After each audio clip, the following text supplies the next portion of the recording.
I grew up in Greenville. I was a Greenville guy. Growing up in the country, man.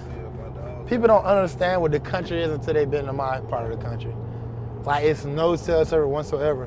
Like, I wanted to do my draft stuff all there, like watching the draft, have my draft party out there, everything. But I was like, how the hell am I gonna get a call?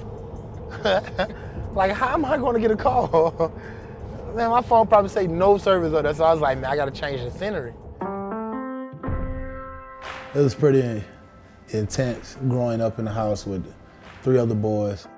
I had it hard. Like, I used to have to wear my brother's shoes, have to wear my brother's clothes. Like, I used to have to do it all. So people think like you this and you that. Like, nah. I used to wear the same clothes at school. People ain't never used to know because I never used to mix it up. I get up on the couch and lift the couch, trying to get stronger. Like, man, we gotta get out. Like, I want to do this when I get older. I want to do that. Mama said you had to work at it. So I said, man, shoot, I'm gonna make it. I mean, my mom was my backbone. Shoot, I was there everywhere she went. I mean, my mother played the keyboard at church and stuff. And I mean, like, I'll be there, right there with her, everywhere I go, taking a speaker in, taking the chorus, the piano, everything. Like, I'm that person. Like, everywhere my mom took a step at, I took the step right behind her. I started playing football since I was walking, okay? In the country playing, you know, with my brothers.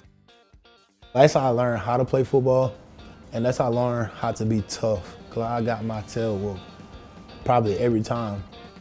Marlon was our water boy. He was in the 6th grade at the time. You know, he was just happy to be out there. He wanted to play. I mean, that's what I always remember about him, is that he wanted to be a part of it. He wanted to play. Just give him a helmet, give him some shoulder pads, and he was ready to go. I'm just thinking about playing ball. You know, the only thing I knew was ball. I woke up ball, I slept ball. Like, I was just a ballaholic, just being honest.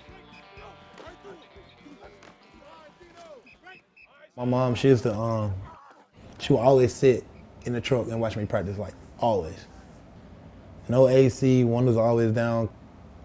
You know, man, I remember telling her, like, when I got in the car, I was like, Mom, you will never have to worry about this. You will never have to worry about that.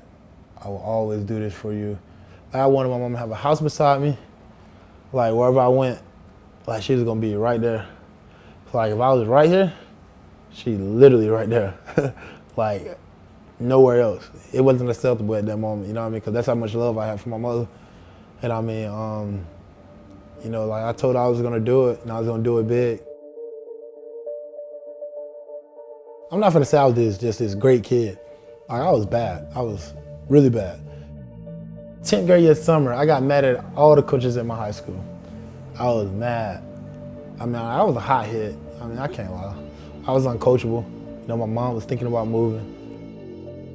Well, I want to transfer to Carver because of the fact that, you know, L Boogie, you know, Lindell Wilson, of course, I wanted to play with Mac, like childhood friend, you know, somebody that you wanted to play with, somebody else who's doing great things with you.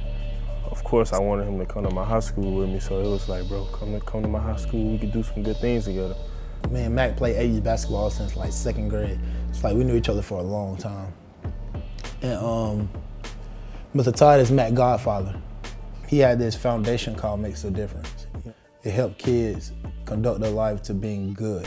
You know what I mean? Because like a lot of kids in the world come out of bad situations. When you think Montgomery, it's a small, well, I consider it a small city, but it has some of the same elements and things and environments that some of your larger cities have. For the violence and, you know, your single parent things. You know, you either gonna go this way or you gonna go that way. You know, the standards were set very high, so we just had to stick to it, grind. The up-tempo that he brings to the team, the excitement, the jumping around the bits, I love that about him. We really gonna get after it.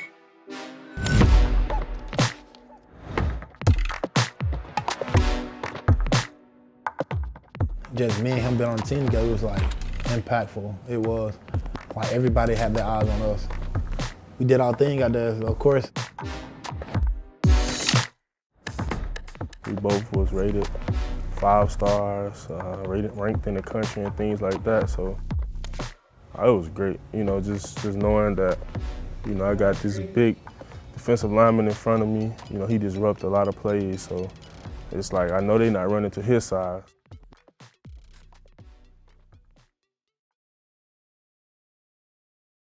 I mean, the only thing I remember is being at the basketball gym, and you know, playing basketball, doing this and the third. As soon as I get done, I have like 10 missed calls from my brothers, from my aunt. Then my mentor came and got me. He's like, "Come on, Ma, let's go." I was like, "What's wrong?" He never wanted to tell me. You know what I mean? So at that moment, I'm getting like frustrated in my mind. I just remember we had to go to the hospital, and like all these people was in there. And But before we got it, she had passed. Like, you see everybody crying, I'm like, what's going on? And then they tell me this, and I'm like, wow. And it's just something that, you know, it's hard. I mean,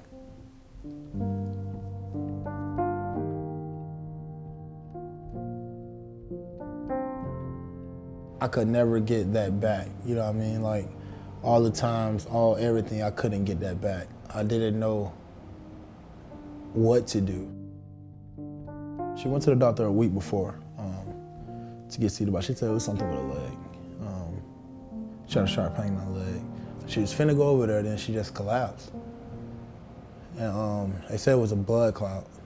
And she just got dizzy, like, and then when she fell, she hit her head.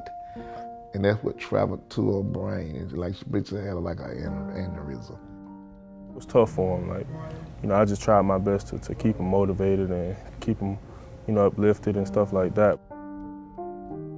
You know, when that happened, you know, I think he had two options, which was to come back to Greenville and live with his aunt, or go to Auburn with Kenny and let Kenny be the guardian and go to school there. I was like, man, I'm going back home. Take me back home, you know what I mean? I ain't want to start all the way back over again. So I just rather finish with the people that I started with.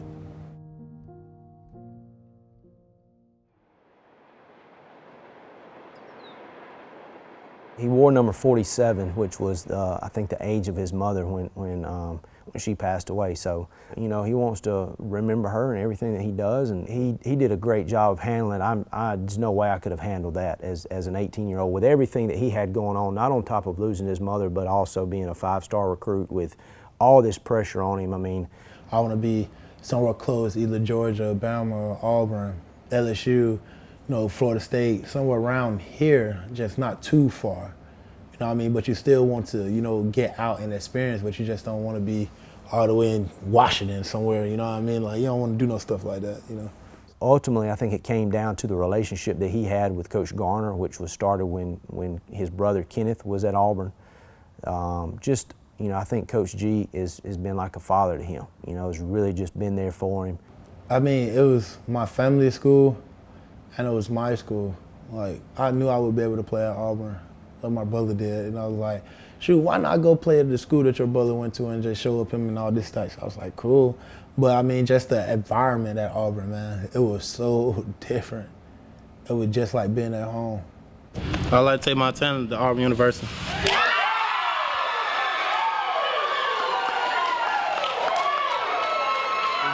Cause, you know, I see my brother every day. I look in the house, I see his pictures.